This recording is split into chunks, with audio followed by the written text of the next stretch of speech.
So according to the American Homebuyer report, which just came out, 1 in 3 home buyers regret their purchase. What do you think the difference is between people who are super happy versus those who have buyer's remorse? Hello guys, welcome to my channel. My name is Alex and today we're going to be talking about home buyers rumors. So imagine you finally bought a house and now you're crying every room. The excitement wore off the minute the first repair bill hit. Turns out fixer-upper means fix everything forever. You traded rent for mortgage and added stress, taxes, and surprise plumbing disasters. Your backyard is green if you enjoy moving it twice a week. The neighbors, less community, and more daily HOA report. This is what happened, And I decided to talk about that. So let's jump into the videos and watch, guys. These are the 3 things that gave me buyer's remorse buying my first property and how I overcame them. The first one, interest rates. I thought they were going to go down as soon as I closed on my house. They did not. They went up, and they're still up since I bought my house. Number 2, I had no budget for furniture once I moved in. I was house poor. I think everybody feels this way after they buy their first property, no matter how much they budgeted for furniture or didn't budget for furniture. For me, this just went away with time. I focused on one room at a time to put furnishings in, starting with my bedroom. The third one, thinking I moved to the wrong city. As soon as I moved into my house, some of my friends started moving to other cities, and I was like, I made the wrong choice. Again, this goes away with time. You build your own community, and you continue to connect with your friends. Yeah, what do you think about that, guys? Let me know in the comments below. Be very happy to read them all. Let's jump to the next video. In 2022, we purchased our first townhome, and it's 2025, and our home has not gained any equity. Nothing. Nothing at all. I could go into this. I'm still so mad at myself about this. I actually got my real estate license and I was going to be a realtor. Anyways, I was the one that was the realtor for our purchase. My broker was not helpful at all. Not at all. I made such a big financial mistake. I mean, clearly, right? We have no equity in our home. We overpaid completely. Broker didn't care. She got a nice cut off of our sale. So many things went wrong, like so many things. I still can't get over it. I'm talking about it. It's 2025. I'm still not over it. I could do a whole series of like this, but it's insane. Anyone have any advice on how to get over these things? Because don't know how to forgive myself for this financial mistake. Any advices, guys, to this lady? Let me know in the comments below. Definitely, this is what happened, when you make a not right financial decision. And buying a house, sometimes it's definitely not a good decision. But in any case, let me know in the comments below, guys. Like, share, subscribe. I'd really will be grateful for this, and I do appreciate this because I'm trying to grow this channel and it's really important for me. So let's dive into the next video and watch. Did we make a huge mistake by buying a new house in 2025? Honestly, I keep asking myself this, and the answer might be yes. It feels like I made a huge mistake some days because we had a house, it was fine, and it was a low interest rate, and then we bought a new house and we're trying to rent out our first house so that we can have an extra income stream and kind of level up. And it just has been so stressful and nothing has worked out like I thought it would or planned for it to. It feels like if we stayed in our old house, we were playing it safe and playing it small. It definitely felt like we were trying to protect our mortgage rate and our low payment and protect what we had instead of taking a risk and playing for something bigger and aiming for something bigger. So I know that ultimately we are not able to win big if we don't play big and take a risk. So there is that element, but at the same time, I'm like, well, if we take a risk like this and it doesn't work out, then what? Did we make a huge mistake? Because we are taking a risk. We are trying to level up and play a different game than we were doing. And I think that we can't ultimately get to where we want to be unless we do stuff like this, unless we take that risk and we try different things. But at the same time, I am so stressed and like it just makes me nervous until we get to the other side. The level of uncertainty, not knowing how things will work out, is crazy. So I'm trying to remind myself that I've taken risk before and it's worked out well, and this is just another opportunity to level up, and risk is part of that. It could go south, it could go wrong, but if I don't do it, I'll never get to that next point. So that's just where we're at right now. But I do keep asking myself, did I make a huge mistake? Maybe.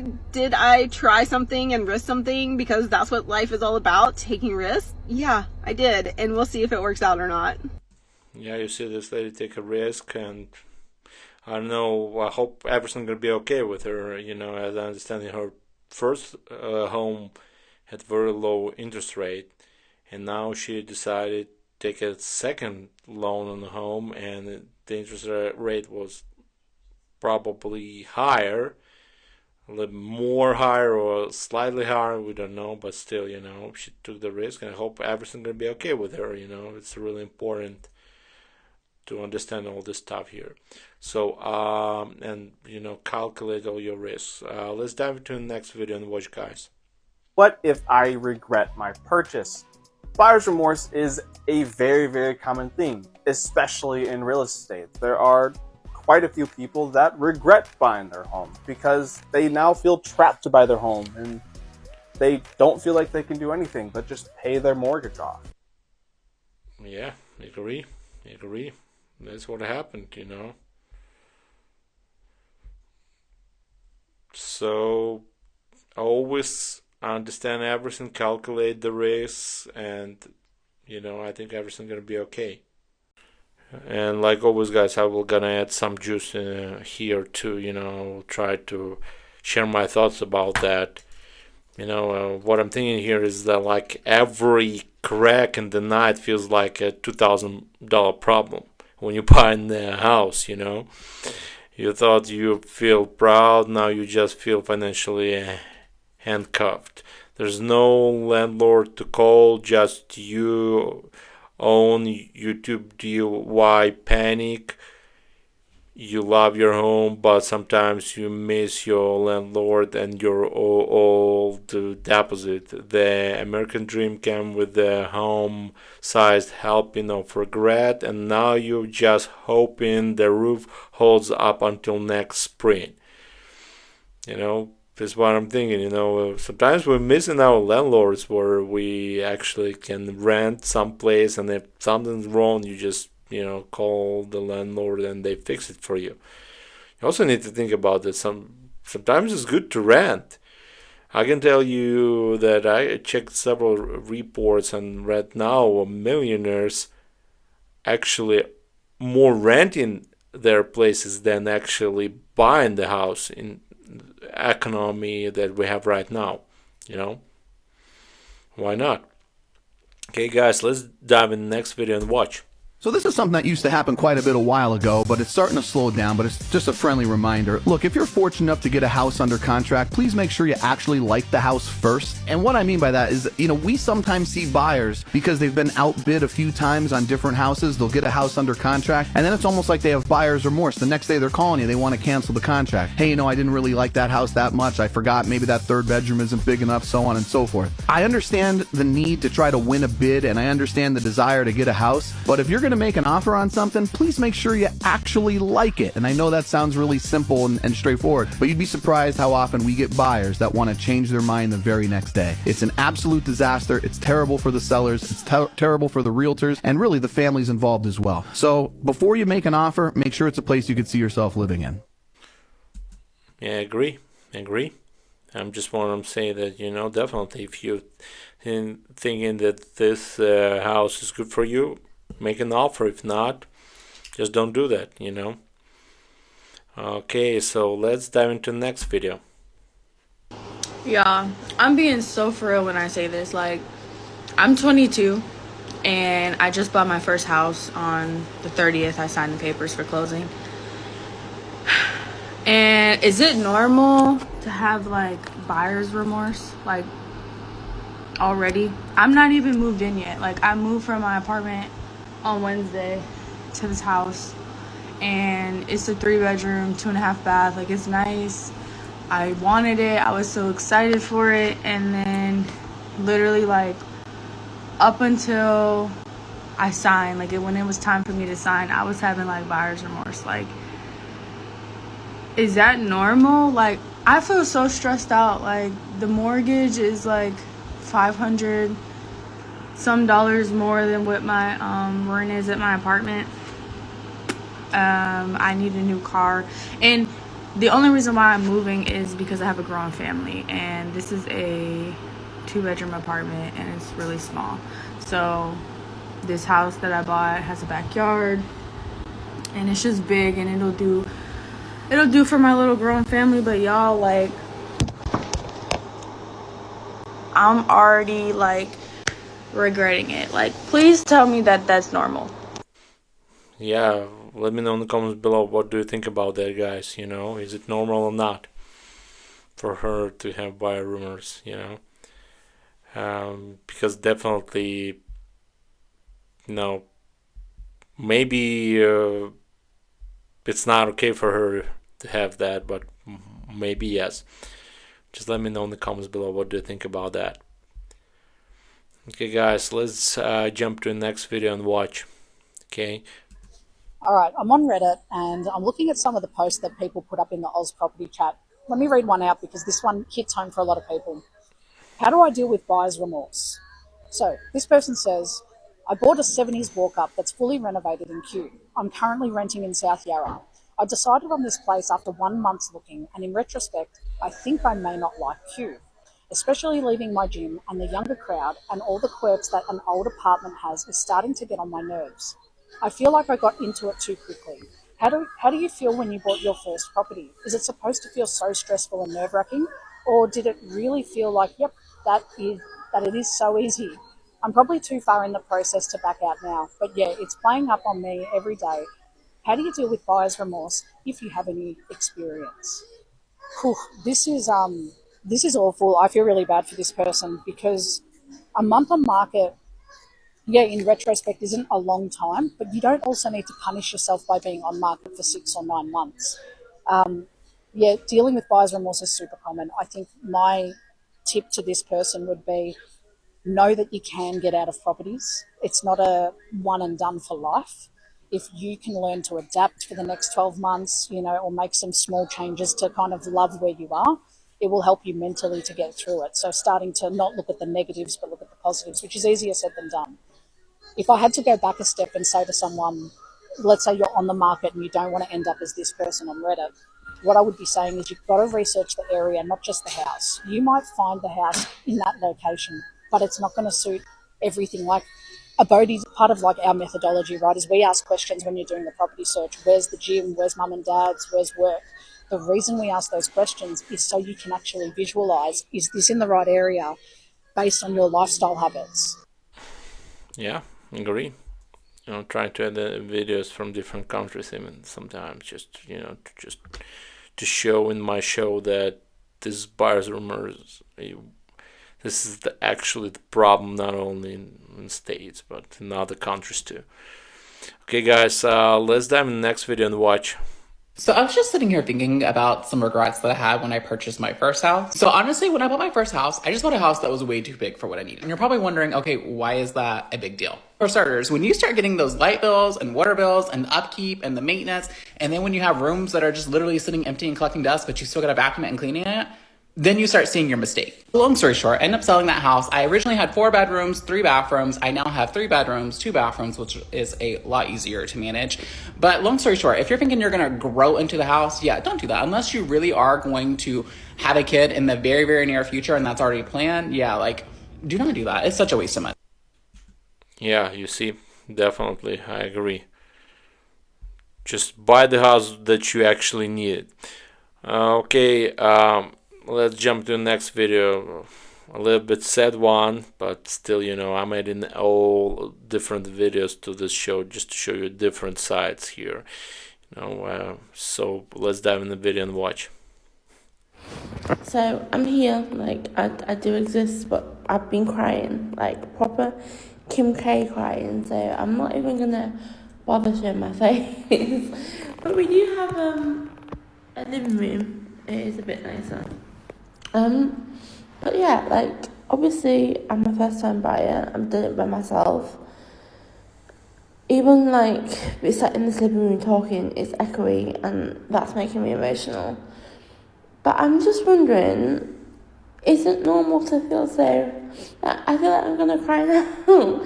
Is it normal to feel so like emotional? Like I just feel like it's really isolating and lonely. Like I just sit and cry. Like the workmen leave.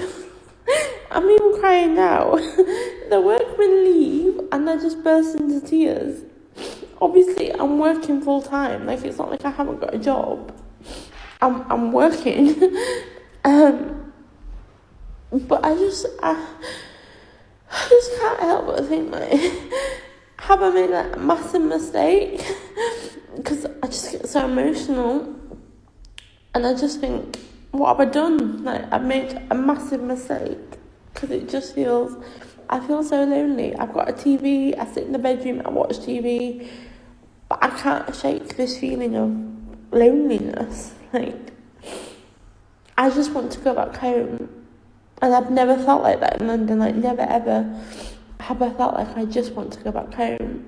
But I just feel so isolated. And I would say, like, across the past year, because London has become so expensive, I've had a lot of friends move to Manchester. I've had a lot of friends move up to like Manchester, Birmingham. They just can't afford London anymore. Or I've had friends like move abroad. So like my friendship circle feels like it's got a lot smaller, and particularly in London. Like, so I feel like I'm having to start from scratch again with friends, and I just feel so lonely.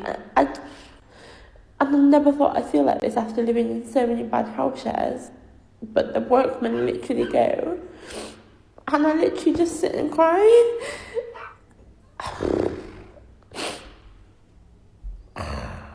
It's like the hardest thing I've ever done. And this is like 1 year of home ownership, but not 1 year, 1 week. But I just sit and cry constantly after the workmen go, because I just feel so lonely and isolated, and like it's too bad. And I think that adds to it. Like, I've got all this space, and now I'm starting to panic, because I'm like, once them workmen go and like the work is done, am I gonna feel worse? I don't know. I feel so lonely. I don't know, is this normal? Like, I don't see this side on TikTok. I never ever see anyone in tears on TikTok when they're bought a home. So I hope it's normal for some people, Like, I hope there's someone out there watching this that is solely their first time buyer, be it now, be it in 10 years. I hope this comes on your, like, For You page, and you realise, like, it's normal, because I wish I had seen this. Instead, I'm literally in tears on my living room floor, thinking I've made a massive mistake. Yeah, you see, even the buyers from UK have problems, and have a buyer's remorse, when they buy in the house. Have you ever feel lonely when you buy in the house? Let me know in the comments below, guys. I will be very happy to hear them all and read them all, and as I do appreciate for you all your like, share, subscribes too. Let's jump in the next video. What do you think the biggest regret with first-time home buyers is? Probably that they didn't do it sooner. I hear that a lot. And they usually tell me when they're calling me to trade things up in 2 to 5 years or whatever it is. I'm just like, wish I did it sooner. It never has anything to do with the property or anything. They fell in love with the property, it worked for them or what have you. A lot of people think they need 20% down, or they need to be perfect financially, or they're waiting for the market to crash. They're trying to time things, or they have family members telling them this or that. I'm just like, cut out all the noise. If you're renting, you need to own as soon as possible. Renting, you're paying 100% interest. The days of buying one home and living there for 50 plus years are over. This isn't the 50s, 60s, and 70s. This economy doesn't support that. The median home price is over $500,000 in our state. You're not starting out with your dream home. You're starting out with a stepping stone property. Come to that realization and make it happen. And what state is New Hampshire, baby. all the first time home buyers listening? Give us a call anytime. Okay, guys, you see. What do you think about that? Let me know in the comments below. Okay, let's jump in the next video. But I think this video will be pretty useful for everyone, you know, because Jamban explains something about buying house process. So I think it will be useful for everyone. So let's jump and watch. I mean, he's not wrong. Wait, can I talk about this? I can talk about this. I'm gonna do it anyway. When you apply for a mortgage, we're gonna need 2 months of bank statements showing that you have enough funds to cover the down payment and closing costs. If you have all of that money spread out among different accounts, we're gonna need access to all of those accounts and 2 months statement history for each and every single one of them, because we know we're gonna have to move money around, but we have to see the transaction history to make sure nothing hinky is going on. But if you don't want us to see your personal information, that is totally fine, because it is just that, your personal information. So a way to get around this is to open an account 3 months prior to applying for your loan, and then putting the money in right away, and then just letting it sit there for 2-3 months, and then you apply. In that case, you would have all of the funds in one bank account. We wouldn't need additional accounts to verify the funds. We'd have it all in one spot. And then we wouldn't have to look at all your personal transactions on your other account. Now, with all of that said, if an underwriter is able to determine that the account was opened recently and only had one large deposit put in it and is just being used to purchase a house, that might flag as money laundering or mortgage fraud. So they might want to get some more information just to protect against those illegal activities. Yeah, you see. It's good advice, you know, just open an account, add their money, and let them sit in for several months. You know, why not? You definitely need to show these guys more than they should see, you know, if you're applying for a loan, house loan. Let's check another video, guys. It's amazing how you can buy a car and it'll stop you from buying a house, but you can buy a house and you can always go get a car. This is actually a good argument. I never understood this myself. I feel as though the loan officer should at least tell you, hey, if you are going to go out and buy a car, I can't make you spend this amount of money, but based on my calculations, I wouldn't get a car note that's over $700 a month if you don't want to stretch your budget with this mortgage. Imagine you got a wide body Hellcat, car note $1,000. So I say, wait a minute, instead of $500,000, we estimate that now you're approved somewhere between $385,000 and $410,000. Okay, cool. But what was stopping me from getting the $500,000 house first and then going and buy the Hellcat?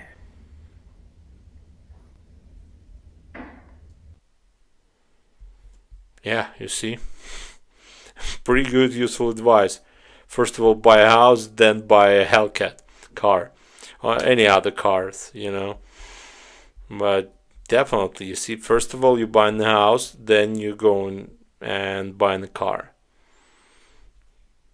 Actually pretty easy, but not all people doing this, you know. Okay, guys, let's jump in the next video and watch. It's no secret you can do an internet search, find out why many first-time home buyers regret their home purchase. It could be anything from the house is too small, they don't like their neighbors, maintenance costs, payments, financial hardships. But there's one key aspect I do want to focus in on. Let's take a look at this chart. The blue represents things have gotten better after a home purchase. Here is things are about the same after a home purchase. And right here, things have gotten worse after a home purchase. And this is for first-time home buyers. What I want to key in is like right here. Your stress level, financial hardship. Stress comes with the financial hardship, as most can account for. This is the part we need to talk about. In today's market, it is more expensive to own a home than it is to rent. This is where it comes in with the financial hardship and the stress.